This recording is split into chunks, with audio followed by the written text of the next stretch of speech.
All right, so today we're diving into a really powerful case study. It really encapsulates Russia's strategy against Ukrainian statehood itself.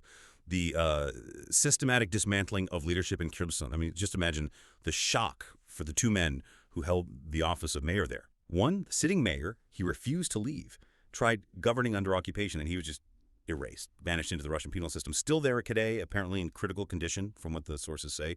Then you have the other one, the predecessor, highly respected. He joined the Territorial Defense forces straight away, was abducted, survived 3.5 years of what he described as deliberate, systematic torture, and was finally released, quite fittingly, on Ukraine's Independence Day in 2025. So you have this really stark, powerful contrast in our source material today. It's a chilling chronicle, really, of this calculated strategy by Russia to decapitate the city's leadership, as the sources put it. Remember, Kherson fell March 2nd, 2022. The only regional capital taken in the full-scale invasion. It was liberated that November. But, the sources make it clear the war on its democratic leadership, that continued long after the tanks rolled out. So our mission here in this deep dive is to really extract the key insights from this dual targeting.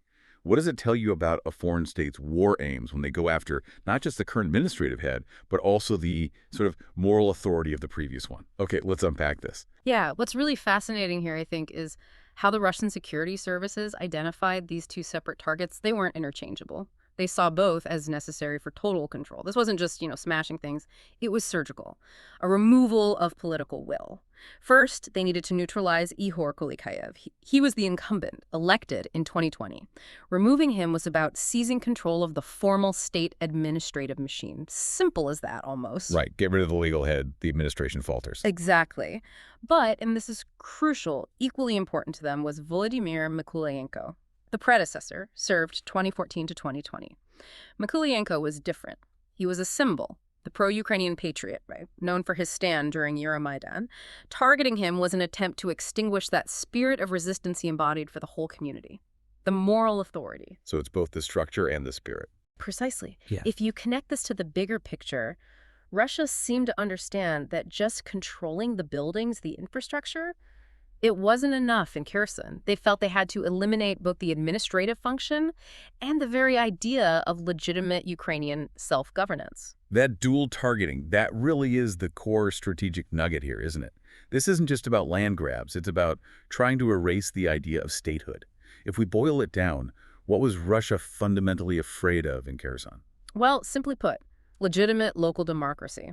When they occupy a city, they can't leave any room for doubt about who holds power legally or morally. If you have a former respected mayor like Mykolaienko out there leading a local defense unit, He's actively validating the very state they're trying to crush. exactly. He becomes a living counter-narrative. And Mykolaienko, who was 62 when the invasion began, he really made himself an immediate target, didn't he? February 24th, 2022. He doesn't flee. He immediately joins the Territorial Defense forces. And beyond that military action, there was his flat-out refusal to collaborate. Later, when the occupation forces tried to pressure him, even offered him a position as a puppet mayor.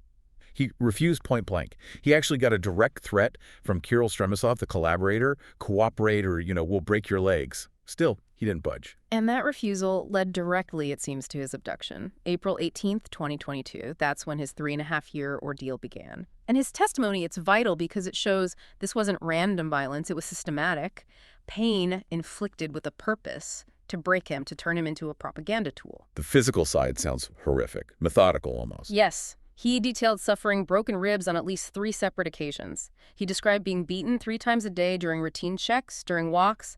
That level of repetition that points to structure, not just random cruelty. In the psychological warfare, it's textbook terror tactics. He talked about a mock execution, captors firing a weapon into the wall right next to his head. Just terrifying. Then being moved deep into Russia, held in places he called absolute hell, like Borisiglebsk, Voronezh region, and penal colony number 7. But the goal, you see, wasn't just to hurt him, it was to use him. They brought in Russian state propagandists. He specifically named Ivan Litman, trying to force him onto shows like Vladimir Solovyov's program to denounce Ukraine. And he refused. The sources are clear. He wouldn't say a word for them. That quiet resistance, it's quite something. But let's pause on that detail about the prisoner exchange list in 2022. This is extraordinary. Our sources confirm Mykolaienko was actually on an exchange list, but he refused the swap. He refused. Why? He asked his captors to release a critically ill soldier instead, a man suffering from gangrene. He prioritized someone else's life over his own freedom. Wow. What was his reasoning? He apparently said something like, "How could I look a wife or mother in the eye and say they'd handed over 20 men for me? We are all the same." That choice. Hmm. How did the Russians view that? As weakness? Strength? Did it change how they treated him? It seems it was absolutely used to punish him further. His family reported that after he gave up his spot, Russian authorities deliberately kept him off all subsequent exchange lists for years. So punished for his humanity. It looks that way, a direct consequence. They tried to crush that very spirit of collective responsibility he showed. It sends a message, doesn't it? Acts of nobility will be penalized in their system. Which just makes his eventual release. August 24th, 2025, Ukraine's Independence Day. No less in that big 146 for 146 exchange. Even more powerful as a counter-narrative. And he immediately promised to return to Kherson. His detailed testimony, it's now. Well, it's like a ready-made indictment of systematic war crimes. Irrefutable human evidence. But then, that powerful story, it contrasts so sharply with just the agonizing limbo surrounding the sitting mayor, Ihor Kolykhaiev. He chose a different kind of resistance, the resistance of trying to govern, staying in the city, telling people, "I'm with you, I will not abandon you." And initially, his defiance had some effect, didn't it? On March 2nd, 2022, he managed to secure this fragile, symbolic agreement with the Russian officers. The Ukrainian flag would keep flying over the administration building, that one flag, the last public symbol of sovereignty in the regional capital. But that defiance, even symbolic, was eventually deemed too dangerous for the occupiers. He was abducted June 28, 2022, and the trigger specifically was his refusal to meet the newly appointed collaborator mayor. And just like that, the last public, legitimate voice of Ukrainian governance in Kherson was silenced. Kolykhaiev's fate is, I think, a prime example of enforced disappearance. It's a calculated tactic, designed purely to sow terror and uncertainty. While Mykolaienko was eventually allowed, perhaps unintentionally, to become this figure of resistance with a defined story, Kolykhaiev was meant to become a ghost. Held incommunicado for over a year, just vanished. Right. The ICRC, the Red Cross, confirmed he was a prisoner in September 2023, but beyond that, mostly silence.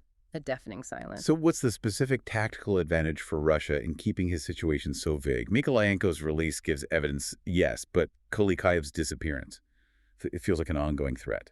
Precisely that. His ongoing, ambiguous captivity serves as a constant demonstration to the population, it says. Resistance doesn't always lead to a difficult but defined path like Mykolaienko's. It can also lead to just being erased, swallowed into a void of information. We have some eyewitness accounts, like Viktor Soldatov's, describing Kolykhaiev as thin and exhausted, having endured apparently 114 days in solitary confinement. And the latest reports from June 2025 suggest he's in a critical state. Serious health problems, untreated, leg issues, skin disease, extremely low morale. His very existence in that state is a continuous warning. That silence, that void around Kolykhaiev, it creates this immediate vacuum of legitimate authority. How quickly did the Russians move to fill that, and who did they pick? What does that tell us? Oh, they moved immediately. And who they chose is very revealing about their lack of local support. The sources show they installed Volodymyr Mykolaienko as the occupation head. This is a man who had been soundly defeated in the Democratic mayoral elections in both 2015 and 2020. The guy the voters rejected. Twice. Exactly. Mykolaienko apparently laughed when he heard Saldo got the job. It tells you everything.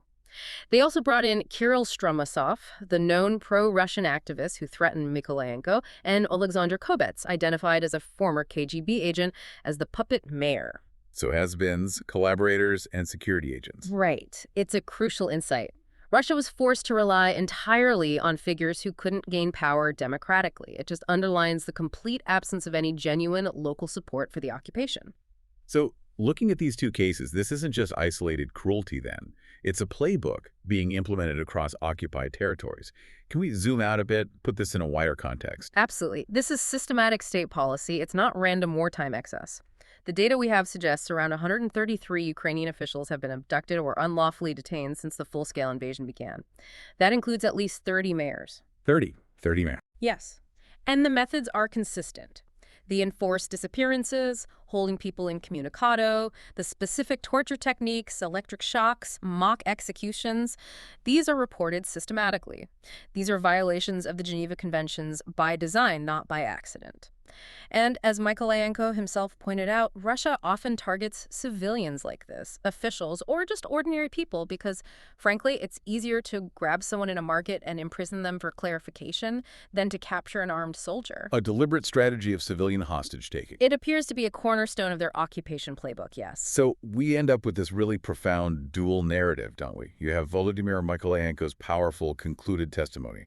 It provides the irrefutable evidence of systematic war crimes, but also of incredible resilience. And then you have Ihor Kolykhiev's ongoing uncertainty. His case represents the moral imperative for action, symbolizing perhaps thousands of other civilian hostages still lost in that void. And I think this raises a really important question, a fundamental one. The war in Kherson, it wasn't just against the military, it was against the very foundation of Ukrainian statehood, its democratic institutions, its local leaders. So securing justice and freedom for public servants like Mykolaienko and Kolykhaiev, it isn't just a humanitarian issue, it's actually a critical defense of the international legal order that Russia seems determined to destroy by attacking the very idea of legitimate local authority. So we'd encourage you, listening, to really consider what this systematic targeting of democratically elected local leaders reveals about a foreign state's true war aims. It suggests they weren't just seeking territory, they were seeking the eradication of Ukrainian identity and self-governance from the ground up. Thank you for joining us for this deep dive.